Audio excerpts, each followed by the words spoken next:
What is up, everybody? Welcome into a brand new episode of the Pack-A-Day Podcast. I'm your host, Andy Herman. You can find me on Twitter at Andy Herman NFL. You can find the podcast at Pack-A-Day Podcast. It has been far too long, and I mean far too long, since I've had the pleasure and great opportunity to chat with my good friends, Perri Goldstein and Grant Bills. You can find her, of course, on Pack's What She Said, and on social media at Perri_Goldstein. You can find him at Wisco Grant, one of the great Twitter handles in all of Packer sports. Grant, Perri, how the heck are you doing, my friends? I'm doing good. Doing really good. It was kind of nice to enjoy a football Sunday without needing to be locked in for 3 hours for a Packer game. So I also don't love coming home on a Thursday night and immediately needing to lock in, but it was kind of nice to be able to chill and relax this weekend a little bit. Agreed on both accounts. Perri, how are you? Good. I second that. The Sunday's been very chill. I've gotten to leisurely enjoy, but also if I want to go out and do some other things that I need to do on my Sunday, I can step away from the TV and miss some football, and that's all right too. I guess to your point about Thursday night football, that's one of the perks of the Eastern time zone. It's a little bit later that I still had time after work. I don't normally love watching sports on the Eastern time zone, but maybe that's one thing that I have over you guys. It's true. Central time zone is the best time zone for sports. It is. Central's the best. There's no question about it. Either you get East you get too late, Pacific, you get way too early at times. The one thing Central gets, we don't even get mentioned. It's either going to be 8 p.m. Eastern or 5 p.m. Pacific. We don't even get mentioned when things are going to be on, but it's by far and away the best time to watch sports. It just seems natural. Noon, 3 o'clock, 7 o'clock. That. I don't know. That should be the measuring stick for every other time zone, but whatever. It really should be. It's the best. There's no debate about it. Well, as we talked about, we've got our all-star lineup here today, and we know that the Packers have an all-star lineup on the field. And with Habish Rotier, you have an all-star team in the courtroom as well. If you've been injured, let the personal injury attorneys at Habish be your legal linebackers, ready to back your claim and get the compensation you deserve. When you call Habish, you're going to talk to a lawyer directly. Their number is 800-242-2874, or easily enough, 800-2HABISH. You can also visit their website at habish.com. Habish and Rotier, national reputation, hometown service. Make sure to check them out. All right, Perri and Grant, let's get to some results from Sunday. You had Aaron Rodgers and the Jets falling to 3-10 on the season. You had the Vikings embarrassing, really, the Atlanta Falcons, moving to 11-2 on the season. Eagles escaping the Panthers, almost a late touchdown to put the Panthers ahead, but it was incomplete, just barely. Eagles moved to 11-2. Seahawks defeat the Cardinals in pretty impressive fashion. We'll talk about the Seahawks more a little bit later. Rams defeat the Bills in one of the huge upsets of the day and looked extremely impressive on offense while doing so, scoring 44 as the Bills had 42 in that game. Really fun game. 49ers embarrassed and beat the Bears 38-13, and the Buccaneers went ahead in the NFC South standings, beating the Raiders 28-13. Perri, I will start with you. What was your big takeaway from our Sunday slate of action? Well, there's a few. There's things that impact the Packers, and then there's just me as a football fan enjoying some things, right? So one is, the flip between the Falcons and the Bucks, because it's quite possible, depending on the way the Packers schedule shakes out, that they go play that seed. So whether they play the Falcons or the Bucks, naturally that completely changes everything. You're going to Tampa or you're going to Atlanta, two places that the Packers have a lot of history at, two very different teams, two very different quarterbacks, both who are familiar. So just a really interesting division to keep an eye on. I do feel like it's the Bucks to win. They just look like they're playing better football than the Falcons are. The arrow is pointing up on the Bucks and the arrow is pointing down on the Falcons.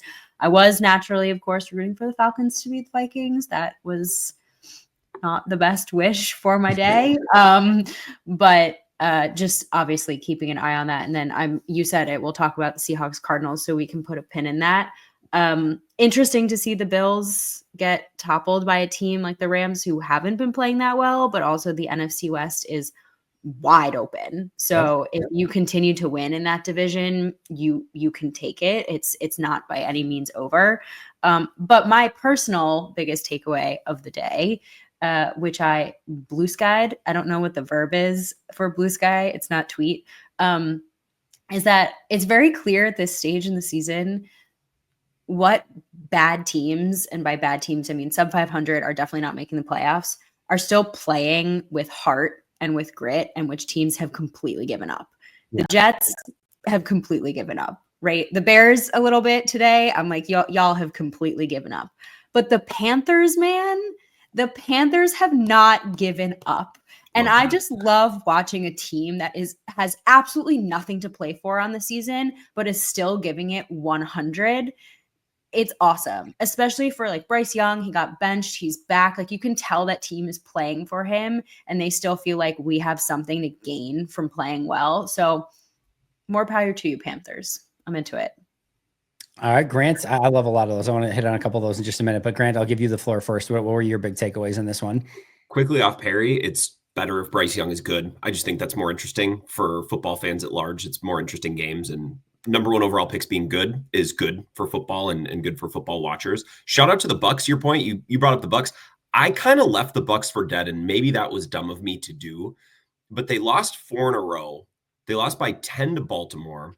They lost by 5 to Atlanta. They lost in overtime to Kansas City without touching the ball. And then they lost by 3 to the Niners when the Niners were in better shape than they are now. And at that point, they were 4-6. And while the bottom never really fell out on any of those games, like, you could tell it's a tough team that would fight. I'm like, man, 4-6 and without their star receivers, they've won 3 in a row since then. So like, I had kind of written that team off, and I thought losing 4 in a row and losing some star power wide receiver, but they have a lot of heart and gut, and I guess that matches their coach and their quarterback. So I'm glad that you mentioned them, Perri. The Vikings, I watched most of that game today and thought they're just really good. They're really talented. They're dynamic. O'Connell's awesome, which we knew, right? And Flores is awesome, which we knew. But there were a couple of moments today where Darnold he threw up balls that looked like prayers. You know what I mean? Where it's like he's scrambling, he's falling away, and he just hoists the ball up, and you kind of feel like it's going to be a 50-50 ball. And there's Addison or there's Jefferson in the perfect spot. And then a defensive back for Atlanta is like facing the wrong way and running. Like, they just looked clueless. And that scares me. Not that I wasn't scared by the Vikings coming into today, but I couldn't help but watch that game thinking I could see our cornerback room putting together a reel like that of plays in a playoff game. And that never. That was my thought, because I'm worried about this cornerback room. I've been worried since the beginning of the year. So it was hard to not watch the Vikings game today and think, man, like, if they have a couple plays like that in a playoff game, like, that's the difference between, winning a loss or going home and advancing. So that was, I think, my most Packers-centric takeaway. A lot of interesting games, but I think that one most made me think of the Packers today, Andy. Yeah, I just want to go back to the Panthers for a second. Obviously never would happen in a billion years. If they would have won today against the Eagles, like, I think I would have made an argument for like Dave Canales as coach of the year with winning 4 games, like, and not a real legitimate one. Like, there's obviously ones that would win it. Like I said, it's not, but like that might be 4 more wins than I would have expected them to have this season. And including a win against the Eagles at this point of the year, like, he's been really impressive in a 3-10 season, which is not something that you can say out of most head coaches, but I really like what he's doing there. And like, I literally thought that there was a really strong chance that the Panthers would win 0 games this year. And to your point, Perri, not only are they like annoying, but they're trending in the right direction. Bryce Young's playing much better. Adam Thielen's having a resurgence. Like, it's a pesky team to play against. And I never thought I would have said that about the Panthers at this point. And then obviously both of you touched on the Minnesota Vikings. One, I do think the Falcons are just a very, very bad football team that's kind of been disguised as maybe a little bit better. I will say this, and I tweeted this out today. The difference between the $10 million Sam Darnold and like the $180 million Kirk Cousins could not be more stark in the fact, I think somebody posted like in the last 4 weeks or something like that, it's like 7 touchdowns, no picks for Sam Darnold, and 0 touchdowns, like 8 interceptions for Kirk Cousins, something like that. It's like something absolutely crazy between the two. And it is just a unbelievable difference. And you would think that the one that got paid the most would be the one that would be tearing it up in that situation, but it's really not. So here's the stat. The last 4 games, Darnold, 11 touchdowns, 0 interceptions. So 11-0. Kirk Cousins, 0 touchdowns, 8 interceptions is that. So like, that is a unbelievable statistic. Kirk looks gone. I don't know if it's like the second year, like the year coming off the Achilles or what it might be, but he does not look good at all. He does not look comfortable in that offense. And meanwhile, Sam Darnold, very, very impressive for Minnesota. That leaves your NFC playoff picture as of tonight, as we're recording this: Lions at 1, Eagles at 2, Seahawks at 3, Buccaneers at 4, Vikings at 5, Packers at 6, Commanders at 7, which would leave you with Commanders at Eagles in the first round, Packers at Seahawks in the first round, interestingly enough, and then Vikings at Buccaneers.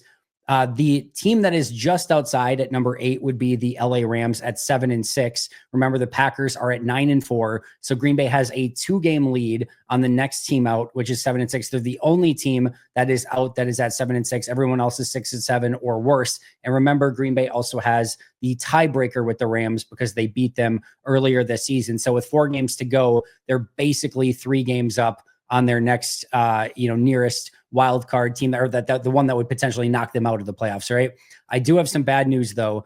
The Packers doubled their odds of being eliminated from the playoffs after Sunday's slate of action. They went from a 99% chance of making the playoffs to a 98% chance of making the playoffs after Sunday's slate of games. So there previously was a 1% chance that the Packers would miss the playoffs. That has doubled completely to 2%. So there is some bad news on this Sunday. You really actually got me with that one. I was like, what is this? They doubled it. The odds that the Packers miss the playoffs has doubled after today. It's not ideal, Perri. It's not ideal. You are technically not wrong, Andy Herman. You should make one of those really misleading line graphs that makes it look drastic until you look at the scale of the y-axis and it's like 2%. It's actually going to be the thumbnail for today's episode. Packers double chances of missing the playoffs on Sunday or something. Just ridiculous. But no, obviously Green Bay's in a phenomenal spot, and it is going to be interesting to see how the seeding plays out. And again, Packers, as of right now, would be Packers Seahawks, which of course is the game coming up this Sunday. And it's like sort of interesting in this dynamic. And we'll get into this a little bit later, but if you win this, obviously you have a better chance to move to the 5 seed. I do think the 5 is better, obviously for a couple of reasons. I think I would rather go against the NFC South than the NFC West, which is probably what would happen in this scenario. Like Seahawks or Rams on the road is not ideal. Tampa on the road, I don't think is like the best case scenario, but it's like that. It's probably the best case scenario of what you're actually going to get, right? Or somehow maybe Atlanta comes back. Like even that would be a pretty good scenario. So I do think having the 5 is better for that, but also based on what you're saying today, Grant, and I don't disagree with you, it would not stun me. All right. So let's just play this out for a second. In order for the Packers to get to the NFC Championship game, right? In all likelihood, the path that they would take would be, some form of, going through the NFC West or whatever. If they're the 5 seed and they win that game, then they would probably go to, potentially either Detroit or Philly. Minnesota being that other team, if Green Bay is at the 5 and Minnesota's at the 6, it wouldn't like completely stun me of Minnesota being able to go through the wild card and then Minnesota being able to go to Detroit and win against Detroit. And in that situation, if Green Bay won both of their games, you could theoretically end up with a Packers Vikings game in Green Bay if you were the 5 and they were the 6. So not maybe the likeliest, but it would like, I'd much rather play that game in Green Bay than I would in Minnesota at that point. So it's not like the craziest scenario in the world if those things came to fruition as well. I think that's, I guess I hadn't pondered that. I think the Packers, and I've never like last 10 or 15 years, I don't know that this Packers team, this organization has been built like a cold weather team. We talk about it like they practice in it, and that's an advantage when you're playing against other warm market teams. But Josh Jacobs is kind of the difference for them this year, right? Like I think Jordan Love can sling it just fine in the cold. He said before the Thanksgiving game in his presser, when they asked, do you like playing in the cold? And Jordan Love was like, it's fine. Like, I'd rather play in a dome, but it's not like he didn't give some, he didn't give some bleeding heart speech about how he loves playing in the cold. But Josh Jacobs is the difference. It's like, well, we'll just give him the ball 25 times. We'll slow the game way down. And I do think they have that pitch up their sleeve if they're able to play a playoff game at home and against the Vikings. Like you said, Andy's probably the only route that could take. Yep. I mean, my ideal scenario is that Atlanta comes back because there's still plenty of games left. Like a lot can happen, and Atlanta can come and take that division back and have this go, at least the wild card go through Atlanta, because they're certainly in this picture like the weakest link. And we will naturally see next week how the Packers fare against the Seahawks. I could change my mind after watching if they, defeat them handedly or not, or if it's a close game. But I would rather have the Packers go to the least formidable opponent. And at the moment, in this hunt, it would be Atlanta. That's how I feel about it. The rest of the idea of the Packers, though, playing either NFC North team in not wild card, in the rest of the playoffs is an interesting one, though, because I just find like divisional opponent games are always wonky and they're always going to be closer than you want them to be. Yep. Lions in particular, I think it's incredibly hard to beat a team 3 times. I know that's an adage that gets thrown around a lot, but it is like you have a lot on the other team. But we'll see how the Packers do against the Vikings coming up. Lambeau Field should be a difference maker. Like if I was another team, I would be rooting for a dome team to be having the home field advantage versus having to go play outside, period. So just to bring you back on the Falcons thing for just a moment, 3 of the 4 games remaining for the Falcons, Raiders, Giants, Panthers. Raiders, Giants, Panthers are on that Falcons schedule. The other one is at Washington. So that's definitely a tougher matchup, but like not completely losable, right? So now they're on a 4-game losing streak. The Falcons are. They have not looked good at all against, some like Denver, Los Angeles Chargers, and Minnesota over the last 3. Like those are tougher opponents, but still 3 very winnable games against the Raiders, Giants, and Panthers, 2 of which are at home. Not unthinkable. I'm now curious to see what the Buccaneers schedule looks like. They're at the Chargers, at the Cowboys. They also have the Panthers, and then they have the Saints. So Chargers and Commanders games are tough ones for each of these teams, but the rest of the game the schedule is pretty easy for both teams too. It'll be interesting. I'm intrigued. You said the Falcons, and I can't remember if you said this. I think you said this after we started recording. I don't think you said this before, but you think the Falcons have been a lesser team kind of masquerading as winning team. Is that a talent? Like you think some of their talent is overrated, or is that just Kirk Cousins, or is that coaching? Like what is exactly your thought on who the Falcons are? Yeah, I think Kirk Cousins as of late has just not looked like himself. I don't think their defense is any good. You mentioned the corners spiraling around. I think they're a few pieces away clearly on defense right now. And then again, on offense, I just can't take him totally serious with the way that Kirk Cousins is playing now. If Kirk Cousins all of a sudden finds his way to, where he was a solid to good quarterback, and you've got Bijan Robinson, Drake London, Kyle Pitts, like all these guys, and they actually click on all cylinders, but we have not seen that from this Falcons team more often than not. And meanwhile, the defense to me just isn't good enough. And they just don't scare me at all at the moment.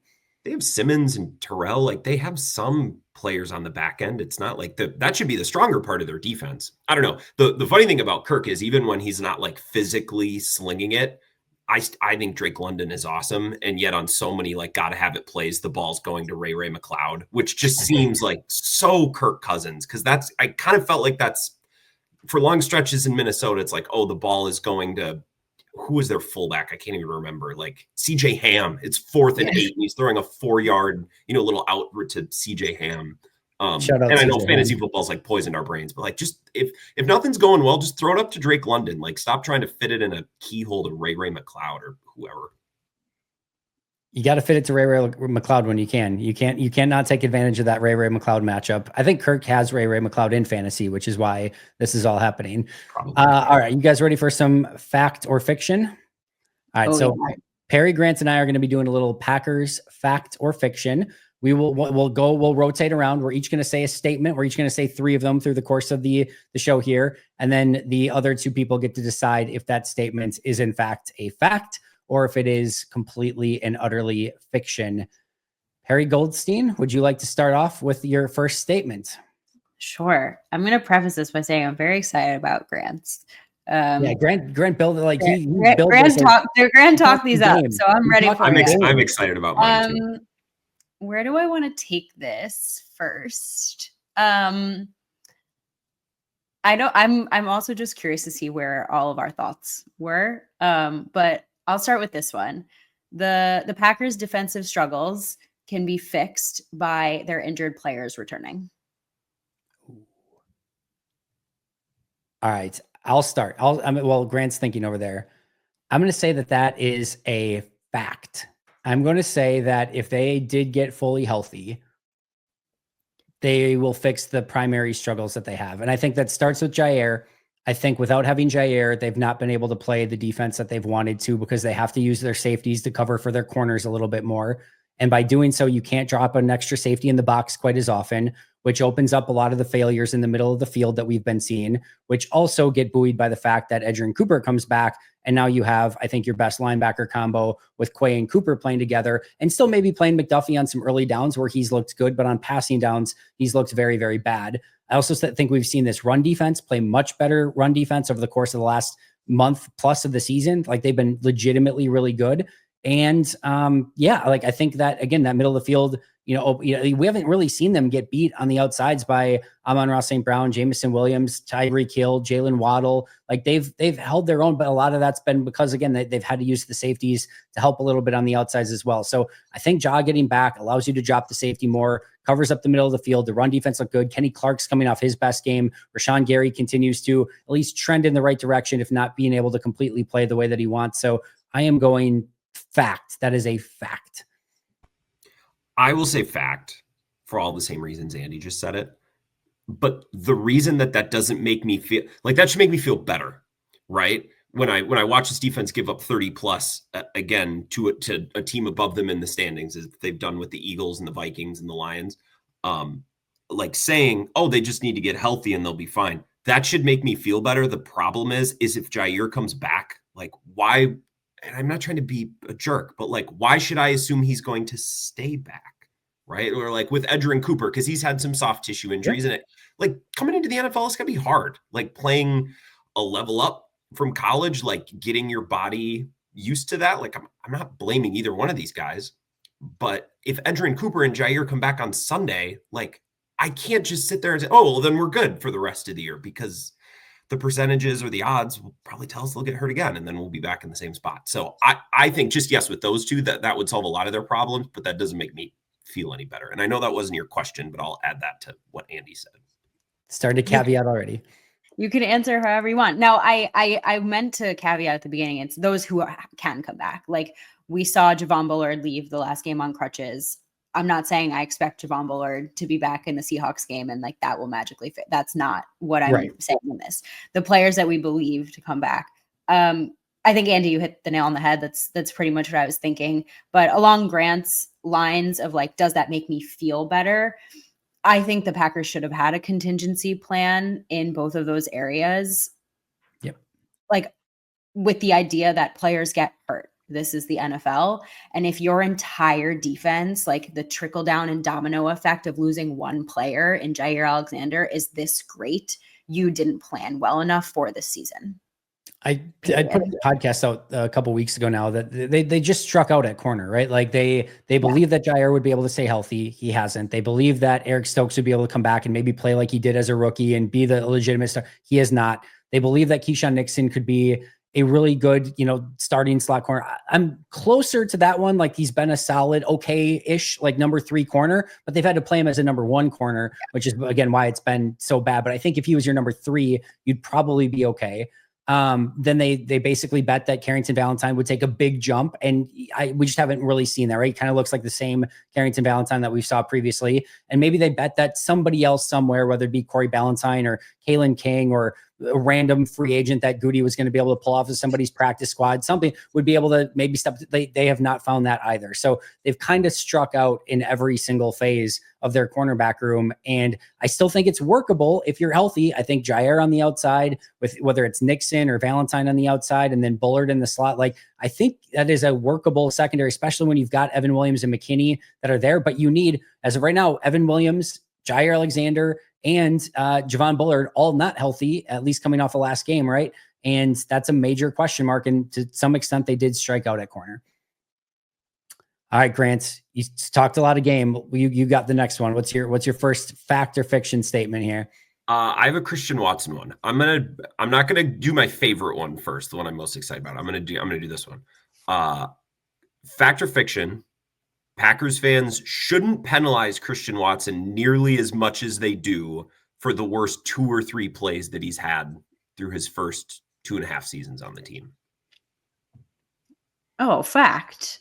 I mean, Christian Watson has been one of the most, I think, at least this season, now that he's been healthy, reliable receivers on the team. I've been touting, like, from every platform I have, like, get him more touches, because I think when he has the ball in his hands, he does good things. I think the reason why people get so up in arms about Christian Watson is two things. One is you're already at that point with him because he's been so injured over the course of his season. So he has a much shorter leash. And two, as a deep ball threat, like, you're always going to have some of those issues connecting, or some of the, not every single like amazing deep ball threat catches 100% of those really difficult throws. So you naturally just harp on the bad drops versus all of the good that he has done. In the last, I think it's 3 or 4 games, two of those games, he's had over 150 yards. Like, he is a major contributor of this offense and a huge reason why this offense is having the success that they are, including Josh Jacobs. Naturally, I think we can all caveat that, but from like a receiving perspective. So he does not deserve as much slack as he gets. The Christian Watson hate is always slightly amusing to me because do you know how many drops he has this year and last year? Well, he had until the San Francisco game. I think PFF had him at 0. Yeah. He has 1 drop this year. He had 2 last year. So like we heard, his drop percentage is fantastic over the last 2 years. Like I get like, I mean, when your opening moment in your career is an 80-yard drop, like, it would be 80-yard touchdown drop, like to start like very first play of your career, there's going to be a little bit of, I guess, people just keeping that with you for forever. But over the last 2 years, he has not had anywhere near a drop issue. So I'll start there. The other thing is like from an injury issue. Yes. Christian Watson has clearly missed some games. I don't think I'm breaking any news there.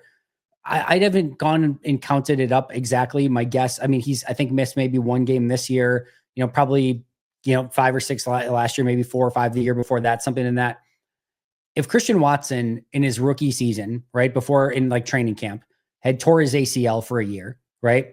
And then came back and played the entire 2023 and the entire 2024 with not missing a game, he would have had more lost time on that 1 year torn ACL than he has in his 3 years of his career so far. Like, yes, it's been annoying at times that he's been in and out of a lineup and you want him to stay healthy. And for the most part, he really has this year, outside of taking a free hit on an interceptable ball to Minnesota, which is there's nothing he can do about that. There's literally nothing he can do about that.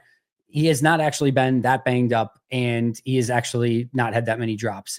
Now, again, if you're looking at a high-end second-round pick and you're hoping for a little bit more ROI, okay, fine, whatever. But he's been a good player. He's an unbelievably unselfish player. He's not somebody that's constantly demanding the ball. He's a really good blocker on the outside. He does all the little things. By all accounts, he's like the consummate professional in the locker room. Like, he is a value add for this team all day, every day. So whatever it is, the reason that people are hating on Christian Watson, for the most part, it's pretty ridiculous.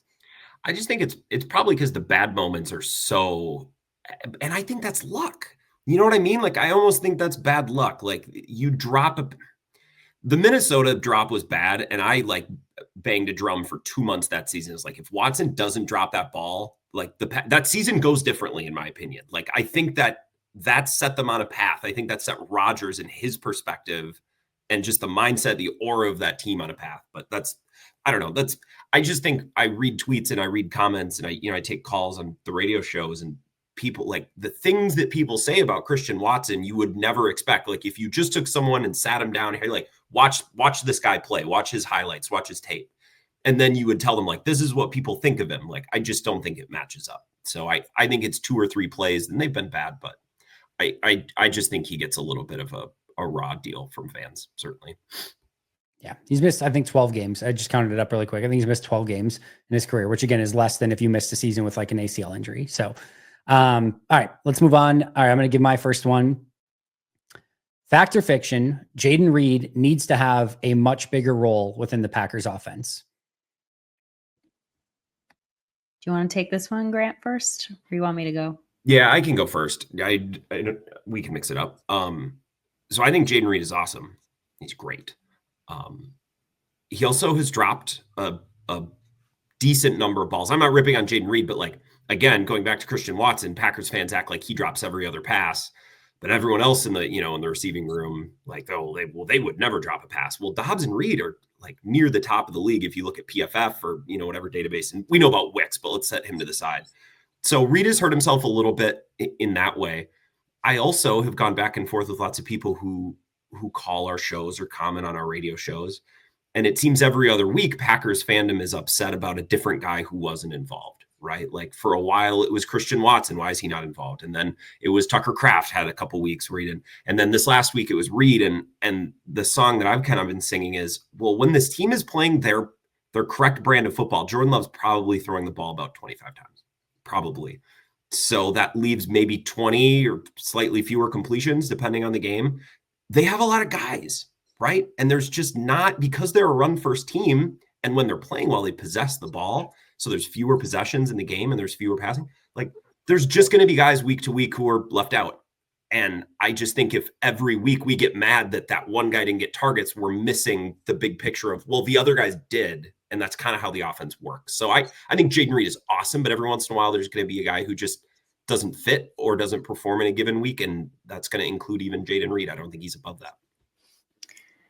I think there's two things I want to talk to in this one. Need is a really interesting word to use because to Grant's point, like, would it be great if Jaden Reed had a stretch now in this part of the season where he went off? Of course. But I don't know if it necessarily needs to be him, but it needs to be someone on the offense who's going to step up and have big games. Do we believe that Jaden Reed is capable of that if he gets the targets? Absolutely 100%. Do I think it needs to be him? No. Like it can be any one of those other guys. And to Grant's point, that's the way that this offense works. The other thing I want to say is I think contributions is also something that needs to be put into perspective, right? And we've talked a lot about how this has now become a very rush heavy, run first team. And contributions also include blocking.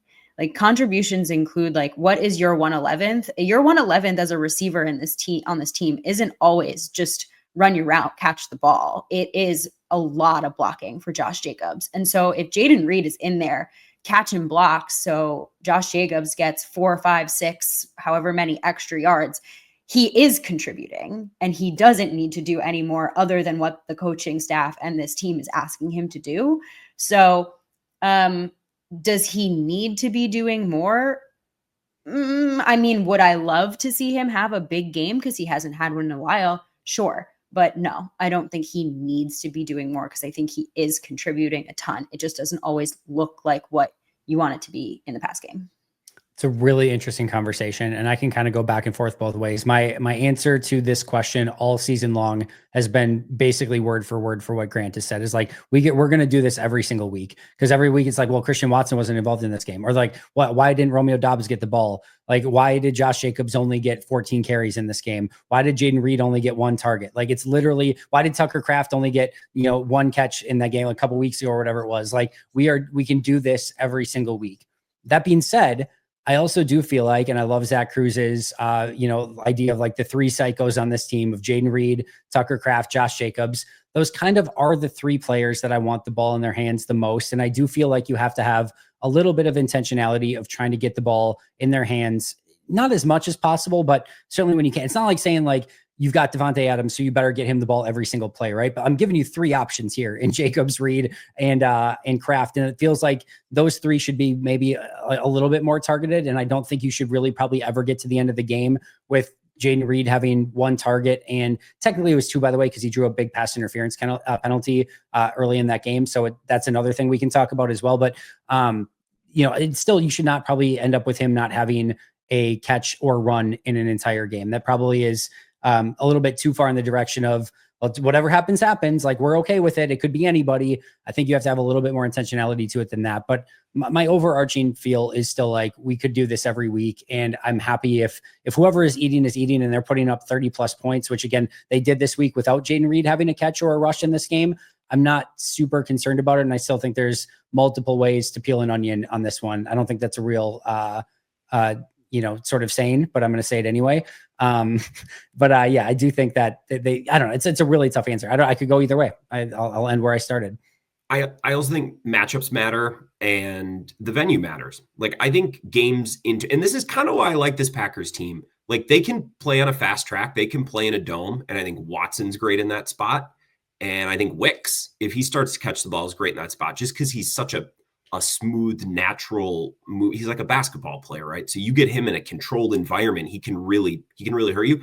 I think Jaden Reed, I think all of these guys can play in all environments, obviously, but Jaden Reed probably, I think his skill set can be better utilized. He can be a more punishing yards after the catch player when you're outside.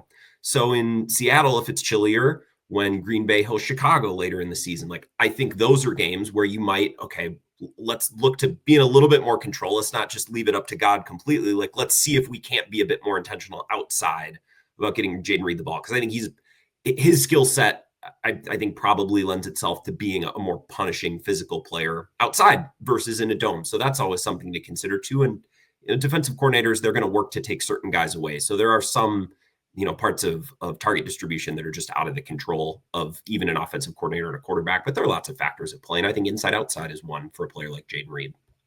Fair enough. Just by the way, Christian Watson, 8 drops in his career. Jaden Reed, 9 drops this season. So just when we talk about like which players got Christian Watson drops everything, he actually has 1 less drop in his career than Jaden Reed just has this season. I'm going to do just a follow-up one really quick because it's so related to the one right now. So sorry if we're going out of order here a little bit, but I'm just going to follow up really quickly because we can probably get 2 of these out of the way right away.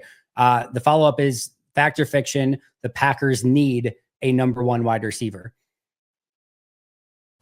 No, we're not having this conversation again.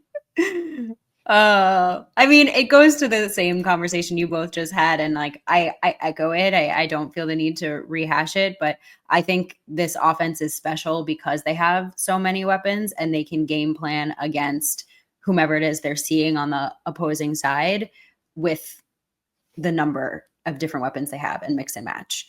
I do think that over the course of the season, like, we've seen them really lean on Josh Jacobs and then they kind of go from there, which makes for a really interesting, like, back to your last one, like, contribution distribution from the wide receivers.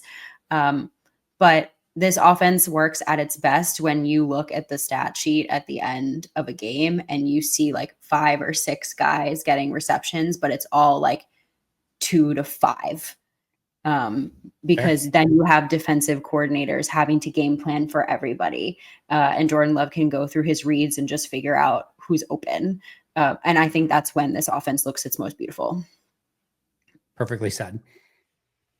So I agree with all of that. And I don't think they need a number 1 wide receiver, but there's something in that neighborhood that I do think they could use, right? Like, 3rd down, got to have it. 4th down, got to have it. Red zone, got to have it. I watch the Vikings, even with Addison and Jefferson. And Jefferson's probably the best wide receiver in football. So like, oh shoot, I wish they had Justin Jefferson, obviously. But like, watching Sam Darnold today, just kind of able to, well, screw it. Like, I'll give him a chance to make a play because nothing else is open. Like, I think there's value in that. And I think there's value in when the offense feels aimless. And I think the offense felt aimless a little bit at the beginning against Detroit for separate reasons. I think there's value in, well, you know what? I'm just going to look for the number 1 guy to get the ball rolling. And I think sometimes they lack that. And I think Jordan Love's trying to process this wide array of targets. And especially when Detroit says, we're going to bust down the wall right away and see if we can't catch the Packers by surprise and really blitz. And I think that was really smart. Like, in that situation, if you have 1 guy who you feel awesome about, instead of trying to process this whole, ocean of targets. And I love that they have lots of guys. But I'm not going to sit here high on my Packers horse and pretend like there aren't advantages to having a number 1 receiver too, because I think there are. Of course there are. I think there's pros and cons, right? I think the con in the perspective of the Packers offense is you might cripple like the creativity and your ability to spread the ball around if you're honed in and focused on getting the ball to one person. And I think we a little bit overcompensate for like the Rodgers Devontae era, where you're watching 12 just feed Devontae when other guys were open. That wouldn't be what this iteration of the Packers offense would do. It wouldn't be what Jordan Love would do. It wouldn't be what Matt LaFleur would call for. So I think in that respect, like if you had a more standout guy, you could work him in and not have it, like I said, cripple you in the way that did for the Packers offense. But I think at the same time, I just don't see the like glaring need for it at the moment. And it could be that there comes a time where there's an opening where they can't pay everyone on this wide receiver roster at some point. And somebody has to kind of step up and fill that hole, or they have to gain somebody new. But right now, you don't think that they have gotta have it, guys, in those moments? No, I don't know. And again, the point of comparison is tough because I'm watching Justin Jefferson, right? Or like if you're watching the Eagles, you're watching AJ Brown. It's like, okay, well, those are quite literally the best players in the world at that position. I think Dobbs can be that guy. He's been out a couple weeks, so that's maybe something that's off my radar a little bit. I think Wicks provides a lot of value in that department. And I don't think it's because he's a number one, but he's a guy, his skill set, right, getting open quickly, right, on a 4th and 1, if we want to run a certain concept and Jordan Love needs to know that the guy's going to be open and the ball's going there, right, like they did with Devontae for so long. Or if you're in the red zone, right, and you're like, we just need you to be open exactly right here, right now. Like I think Wicks can do that. The problem is he, you can't really trust him to catch the ball all the time right now. So yeah, no, I don't think they have a gotta have it guy. Like if you were to tell me Jordan Love, the pocket's closing in and he's got to give someone a chance, like I don't know that there's anyone on this team I feel better about relative to everyone else. See, to me, when I think of someone and it's not the way that they run it. I'm thinking like my ideal scenario of in that moment, right? Gotta have it, gotta get the ball to someone. I'm thinking get it to Tucker Kraft. Because I think that he, A, catches everything, and B, monster yards after the catch guy. So if you're thinking, gotta have it, gotta move the chains, gotta like just keep this offensive drive going, I'm saying dump it down to Kraft and he will get you that yardage. But it's the same goes for Josh Jacobs. I mean, we've watched Josh Jacobs take a check down like 40 yards. So I think they have guys that just might not be in the traditional sense you're thinking of. Well, and really quickly about Josh Jacobs, he serves one role of a number one wide receiver in that, that's where the defensive game plan starts for the other team, right? Like they're going to build the boat around trying to stop that guy and open up other doors and windows in the process. That used to be Devontae Adams, and I don't know that they always had the personnel to take advantage of those doors and windows, or they didn't make the throws. Like Rodgers just went to Devontae Adams anyways, which worked a lot of the time. I think defensive coordinators, and Jacob said it 2 weeks ago when he was asked about his lack of rushing production, receiving yardage notwithstanding. He's like, yeah, because I think they're dedicating extra bodies. They're game planning for me. So that's not a wide receiver number one, but they do have a guy that's forcing the opposition to dictate terms and to show a little bit of their hand, and that can open up opportunities elsewhere. He's a running back, but that is they are getting that part of having a number one wide receiver represented in Josh Jacobs. This is the first time this Lions game that made me ponder the question a little bit more, just based on the way that the Lions played Green Bay and basically dared the Green Bay wide receivers to win on the outside. Couple things. You mentioned Justin Jefferson, AJ Brown. The Packers are currently 6th in scoring. The 7th team is the Eagles. The 8th is the Vikings. So like, yeah, they don't maybe have that number one wide receiver. They're still putting up a crap ton of points in 3 of those games, basically with Malik Willis, obviously a quarterback. So yeah, they're doing great job scoring points. It's not been a major issue. Again, this game made me question things a little bit more.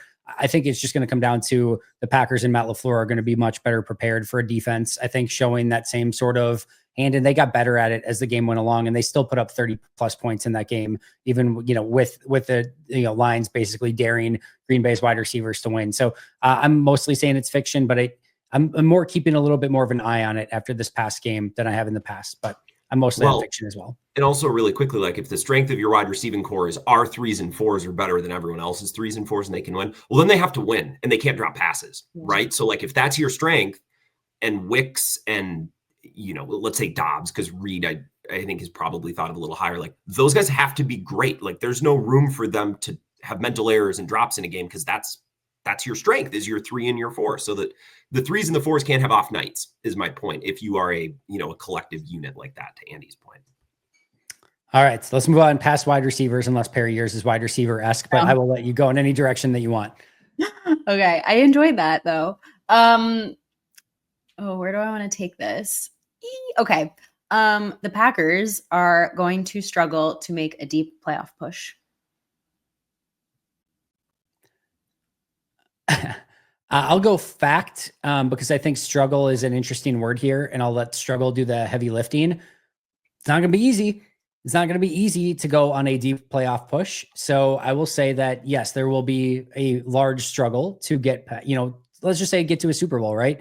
You're probably looking at going, to maybe Seattle, and then maybe to Detroit, and then to either Minnesota or Philadelphia in that final game. Yeah, that is as big of a struggle as you can possibly get to the Super Bowl. So I absolutely think it's going to be a very difficult path.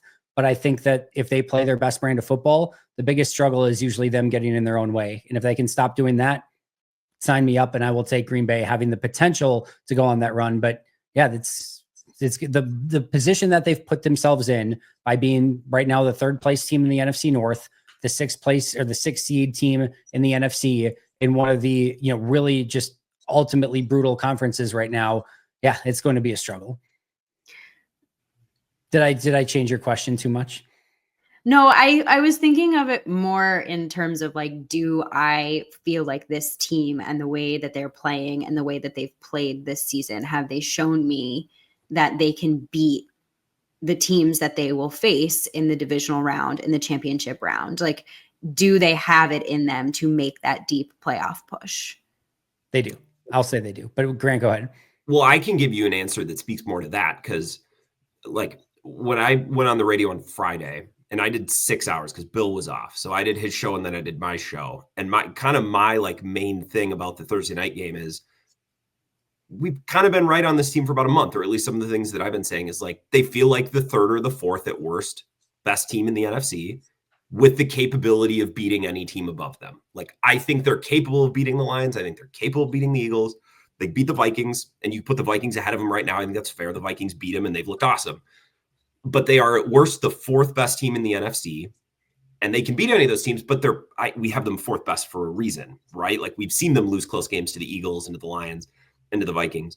So this kind of feels like a team, if the median outcome for every team in the NFC kind of comes to fact, this is a team that can probably go on the road and win a playoff game in Seattle or in Atlanta or wherever, and then go and play an awesome game in Detroit or Philly and probably lose, because those teams are really great. And that's kind of what they did last year. And that kind of feels like that's the spot they're in. I think they could do better than that. But to Andy's point, it's like, man, unless there's a massive upset somewhere atop the NFC, you got to go win 3 road games. I think the Packers are great, and I think they can win on the road, but it's just a simple math problem. Like, everything falling your way for 3 straight games in the playoffs is hard enough, let alone if you're on the road in hostile environments. So I agree with Andy, but Perri, to your point, I watch this team. I'm like, they can beat anyone, but I don't know that I would feel great about them beating anyone right now. And I think that's what you're driving at, right? Okay. That's how I feel, right? I feel like I see their ability to beat any of the teams that will be in the playoffs. Absolutely, unequivocally, they have it in them. They have the skill set. They've shown that they can.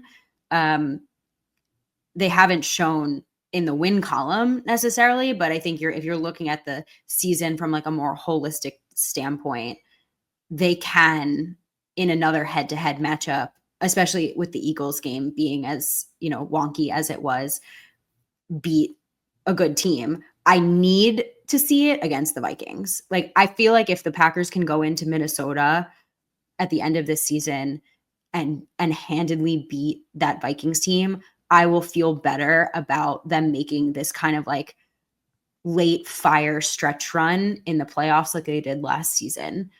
But right now they keep falling on the wrong side of those games. And I don't see why that would be any different in the playoffs. So that's fair. Like, I think of the Bucks, and it's crossing sports, but the year they won the title, they had all of these losses. If you go back and look at their schedule, they lost to the Suns by 1, or they lost to the Nets by 1. And it just felt like all of these games, especially later in the season, they're falling on the wrong side of it. And then in the playoffs, right, they flip those results for whatever reason. It's a different sport. I think the Packers could beat anyone, but if they go to US Bank and they lose a similar game to the ones that they've lost, like, the resume is difficult. It's possible, but it's difficult to feel like it's going to happen, because right now they should probably be winless in the division if the Bears don't kick field goals like a bunch of dummies, right? And like, I think the Packers are great, but at a certain point you get enough of a sample and the wins and the losses and who the wins and losses are against, it's like they feel really good, just not quite as good as some of the best teams. And I agree, like, getting that Minnesota pelt on the wall to have something to go on, into the playoffs, I think that's really important. They've had 4 difficult games on the schedule: Minnesota, Detroit twice, and Philly, and they're 0-4. Like, that's your path to the playoffs, or like through the playoffs, right? Is they're going to have to go 4-0 against a tough stretch of opponents, right? Whether, again, that's Seattle, Detroit, Philly, and then Buffalo or KC or whoever that might be, right? Like, that's your pathway to a Super Bowl, is winning 4 games like that. They've had 4 difficult opponents have gone 0-4. So to your point, Perri, do we think and believe that this team is capable of something like that? Sure. Have they shown us that? No, they clearly have not shown us that. All right, Grant, you're number 2, and then we're going to go lightning round for our final 3. So make this one your good one. Yeah, this is the good one. And I'm stealing this from Dave Schrader at WBAY. He brought this up on Bill's show, and I'm like, damn, that's good. So the Packers, I wrote this out very specifically. The last couple roller coaster weeks notwithstanding, Packers fans would perceive the first 2.5 seasons of Quay Walker very differently if he had just simply caught every interception that hit him in the hand. Changed nothing else about his career. If he just catches all of the picks that hit him in the hands, I'm saying Packers fans would talk about him, consider him way differently. Fact or fiction? I'll say that it's a fact. I don't think it maybe should be a fact, but I think it's absolutely a fact. Like, people love big plays, right? Like, if they see big plays, interceptions, like these sort of things, like, those resonate and just stick with you more. And for the general fan, like the vast majority of fans, probably 95% of fans, aren't going and watching all 22 tape. They're not rewatching the game. They're not going back and watching this thing with a fine tooth comb. So if Quay misses a few tackles here and there, but he's coming up with all these big interceptions, they're going to be, I can live with a couple missed tackles for all these big plays that he's making. So they might label him as like a risk reward sort of guy or things like that. But the connotation is unequivocally different if he, picks off all these passes that he's had an opportunity to pick off. So I'll say that's a fact. Yeah, I was going to say fact, but I don't know if that's a good thing or not. Right. Like, and for the same reason, like, people love splash plays, and those are not for nothing, like, huge game changing plays. Those interceptions, they happen. Butterfly effect, wins and losses can be different. So it's not to say that that's not worth taking into consideration, but for a linebacker, it's not necessarily like what he should be doing. Like, those are interceptions that have kind of come his way. They were opportunities. They're not necessarily like things he should be going after. So I think to judge him, we should be looking at him on the things that he should be doing well, not the added bonus. And I view the interceptions as that added bonus that would band-aid the things he may or may not do well in his role. Yeah, you both got exactly the spirit of the point, which is like, I think fans would talk about him way differently. I think he'd by and large be the exact same player, right? But the way that we talk about him, and well, that was what I brought up with Watson too. It's like the way he is talked about by most doesn't really actually reflect the player that he is or the player that he's been. And if Quay Walker just catches a couple picks and it's documented, you can go back and look, like, he's had a bunch of them hit him right in the hands. And those are plays that can turn a playoff game. You're exactly right, Perri. So those aren't things that should just be thrown to the side as noise, because they're more than that. But Dave Schrader brought that up, and I'm like, damn, that's a good point. Like, if he just has a couple more picks, big game player, like you said, Andy, or big play player, like risk reward guy, like these things that us fans say, like that, I think that would exactly be the case. Yeah. Interestingly enough, do you know how many dropped interceptions that PFF has charted with him in his career is? Any guesses? Probably lower than the total we'd guess based on how PFF charts that stuff, but I don't know. I say 4 or 5. 4. That's 4 dropped. That's so many for 2.5 years. Yeah, I suppose for 2.5 years for a linebacker, I guess. Like, but I get like when we're talking about this, and I'm thinking of it as like, is it like 6? Is it 8? Is it like how many has he dropped? But I think it's 4. Like that's a lot. But I don't know. I still think if he picks off those 4 passes, yes, we're talking about probably a different conversation about Quay Walker, whether that should be the case or not. It's a good one. The next Fred Warner. Just kidding. Yeah, exactly. All right, let's go lightning round. Perri, we'll start. I'll finish. We'll go you, Grant, and then me, and we'll just go lightning round for this last one. Go anyone that you want to go with. Okay. Matt LaFleur has what it takes to coach a team to a championship. Unequivocal fact. No question about it. Wholeheartedly believe it in my soul. As much as I believed it, and I said it about Mike McCarthy before he won one, and I believed it in my soul, and I kept telling people over and over, and people are he's never going to win one. He can't win the big one, but he's going to win a Super Bowl. Just wait, he's going to win a Super Bowl. Matt LaFleur is going to win a Super Bowl as well. I believe it just as much as I did with Mike back in the day.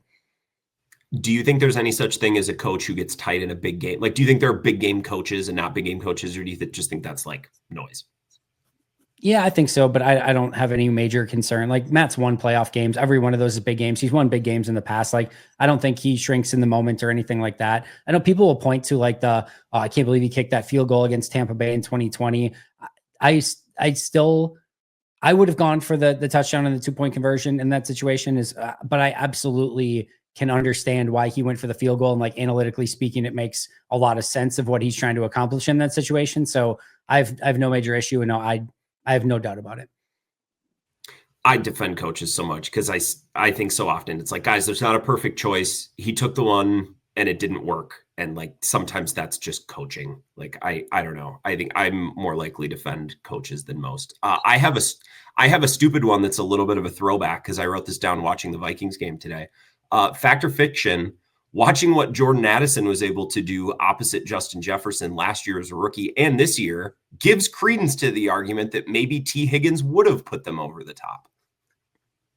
Fiction. Most of this is not a big T. Higgins guy. Not a T. Higgins guy. He's also like missed a ton of games this year. So now I'm going totally fiction. T. Higgins changes nothing. In fact, it might make things worse.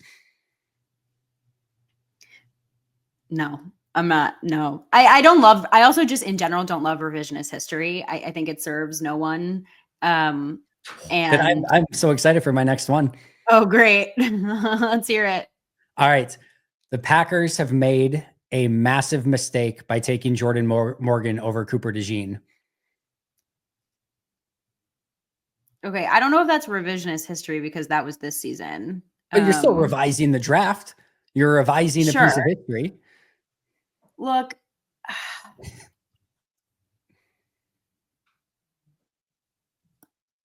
Grant, you go. Well, I was like, I could go because I was talking about this with a friend earlier today. I think it's going to prove to be a mistake to not address corner at all. I mean, they didn't touch it. I don't necessarily know that it needed to be with that pick. They had an extra third. They had lots of picks. And another thing, I don't think it's fair to ever complain about a GM taking O-line help because fans and NFL media people are the first to jump down the throat of a general manager who could have taken an O-lineman and didn't. So I just think it's unfair to fault him. And it's an O-line of 7th, 6th, 4th round picks, like adding a blue chip player with those traits in the first round into that group. I like that. I wish they would have addressed corner other spots in the draft. So I don't think that pick is a mistake. I wish they would have addressed corner later though, for sure. All right. If we're sticking with our revisionist scenarios, I think if Jordan Morgan was healthy this season and playing, we wouldn't even be having this conversation. I think if he was contributing right now to this, and I don't disagree with Grant's point. Like I think they needed to address corner and they didn't, but in this exact scenario, when you're comparing two players, if Jordan Morgan is out there and playing well, I don't think we're even bothering with that discussion. I think we're having the broader discussion of why didn't they address corner, but we're not so harped on the Cooper DeJean thing. Yeah, we've already covered the fact that corner has been somewhat of a mistake in some capacity for this team this year. They did not do enough. They didn't give themselves enough leeway at that position. I think that's not arguable at this point.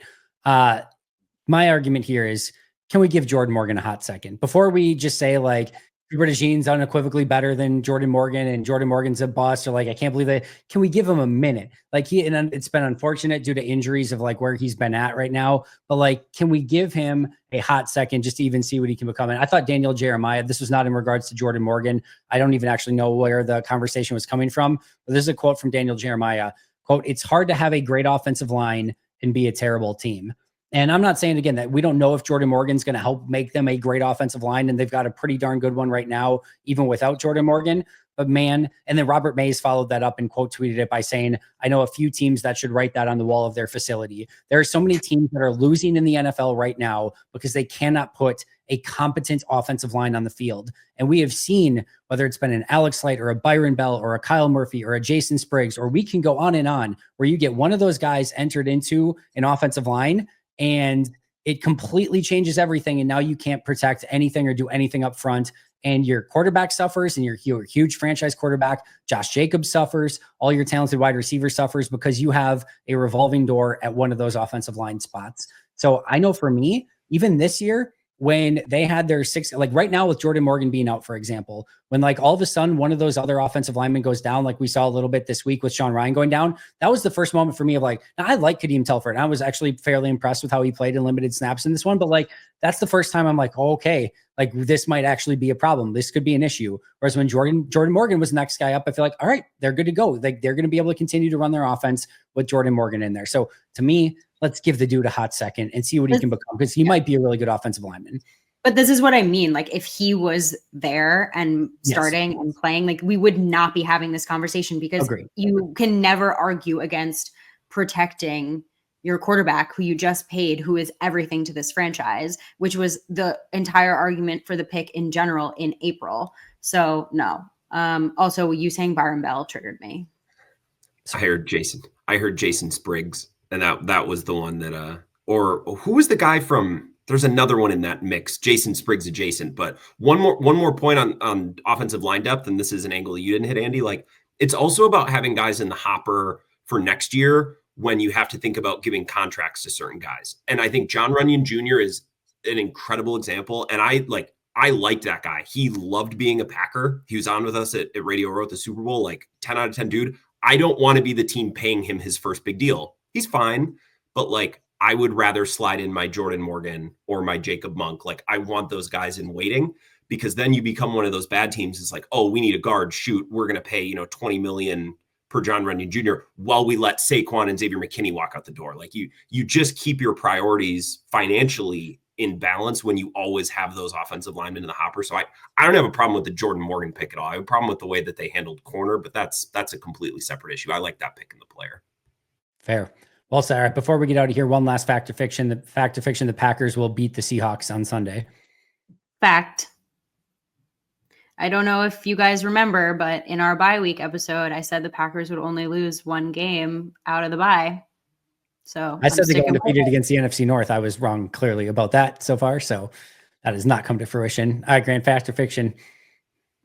I'll say fact, because the Seahawks want to run the ball. And I think the defense has had issues, but they've been able to stop the run. And I think they've sacrificed success elsewhere to do it. But the fact that they've been able to do it, I think gives them a puncher's chance in a matchup like Seattle. And I think they're better than Seattle, and they'll have the rest. So I'll say fact. Yeah. Winners of 4 in a row, those Seattle Seahawks on the road in a place where it's been a little bit of a nightmare fest. Anytime Green Bay's gone to Seattle for the most part, I think we can think of a couple off the top of our heads. Packers do open as favorites in that game, 2.5 points favorites in Seattle. So should be an interesting one. All right. Any final thoughts before we get out of here?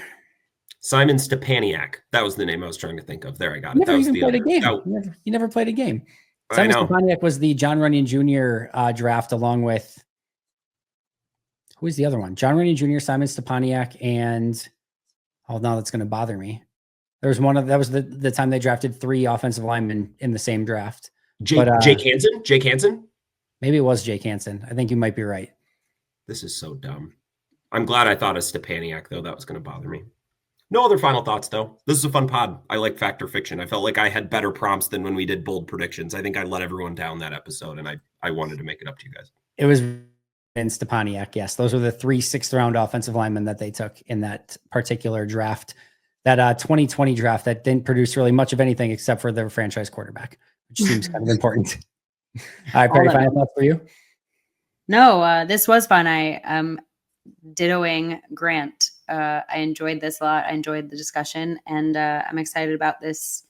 I'm excited about the Seahawks game. I got to see the Seahawks play live because I went to the Seahawks Jets game, and they're very volatile. They're very inconsistent. They're just like not a team that you can really predict all that much on at the moment. So it should make for an interesting game, interesting matchup. But I think the Packers are a better team. And when Geno Smith throws you the ball, you have to catch it. I think that is along that Quay Walker conversation we had. Like, he's going to throw you a few, and you cannot drop it when he does. What could go wrong?